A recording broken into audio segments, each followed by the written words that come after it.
রাজ্যের অর্থনীতির মোড় ঘোরাতে বড় ঘোষণা। রাজ্যের 6টি অর্থনৈতিক করিডোরের ঘোষণা। রঘুনাথপুর থেকে তাজপুর, ডানকুনি থেকে ঝাড়গ্রাম, ডানকুনি থেকে কল্যাণী, ডানকুনি থেকে কোচবিহার, অর্থাৎ ডানকুনি থেকে ঝাড়গ্রাম, কল্যাণী এবং কোচবিহার। পাশাপাশি খড়গপুর থেকে মোরগ্রাম, পুরুলিয়া থেকে জোকা। রাস্তা তৈরির সঙ্গে সংলগ্ন এলাকাতে কর্মসংস্থান বললেন মুখ্যমন্ত্রী। রাজ্যের 6টি অর্থনৈতিক করিডোরের ঘোষণা এই রাজ্য বাজেটে। রাজ্য বাজেটে একটার পর একটা বড় ঘোষণা, বলা যেতে পারে একের পর এক মাস্টার স্ট্রোক তৃণমূল সরকারের। কি বলেছেন মুখ্যমন্ত্রী মমতা বন্দ্যোপাধ্যায় শোনাবো আপনাদের। 4,40,595 কোটি টাকার প্রজেক্ট হয়েছে এবং সেই প্রজেক্টের মধ্যে 16,000 কোটি টাকা তো আজকেই ক্লিয়ার হয়ে গেছে। অলরেডি সিনার্জি করবো বলেছিলাম, অলরেডি করে দিয়েছি। এবং 6টা ইকোনমিক করিডোর যেটা হচ্ছে সারা বাংলাকে যুক্ত করে, সেটা অলরেডি চন্দ্রিমা বলেছে। আমি নতুন করে আশা করি আমার বলার প্রয়োজন নেই।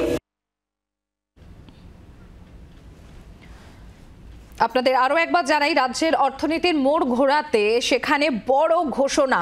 আপনাদের যেরকম জানাচ্ছিলাম, 6টি অর্থনৈতিক করিডোরের ঘোষণা করা হয়েছে।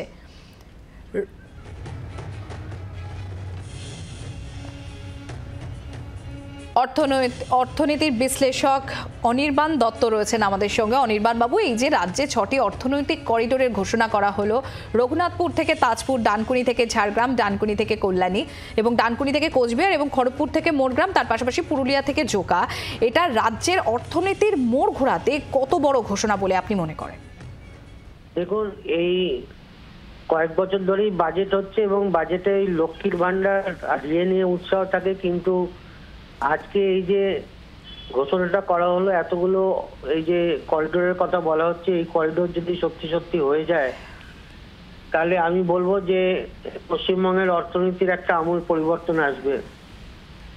আমরা বলি পরিকাঠামোর ক্ষেত্রে খরচা যত বাড়বে তত সেই রাজ্যের বা দেশের আয় এবং কর্মসংস্থানের সুযোগ পাবে। তো এখানে যে পরিকাঠামোর জন্য যে লগ্নিটা করা হবে, যেটা অর্থনৈতিক করিডোরের কথা বলা হচ্ছে, এই করিডোর গুলো যদি হয় তাহলে এখান দিয়ে পণ্য যাওয়া আসার সুবিধা হবে এবং এর সঙ্গে সঙ্গে বিনিয়োগ যেটা হবে সেই বিনিয়োগে বিপুল কর্মসংস্থান হওয়ার একটা সম্ভাবনা থাকবে।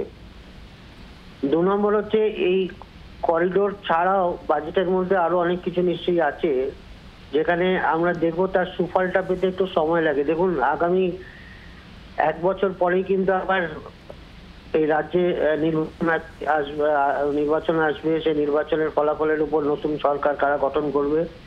কিন্তু আমি বলবো এই রকম প্রকল্প, যে প্রকল্পগুলো যে সরকারি ক্ষমতায় আসুক তারা কিন্তু মানুষের সমাজ কল্যাণে এইসব কর্মকাণ্ডগুলো করে এবং আমি বলবো যে এই কর্মকাণ্ডগুলো যত হবে তত পরিকাঠামোর ক্ষেত্রে খরচা বাড়বে, তত কিন্তু সেই রাজ্য উন্নতি। ধন্যবাদ অনির্বাণ বাবু। বাংলার আওয়াজ, বাঙালির আবেগ, জি 24 ঘন্টা।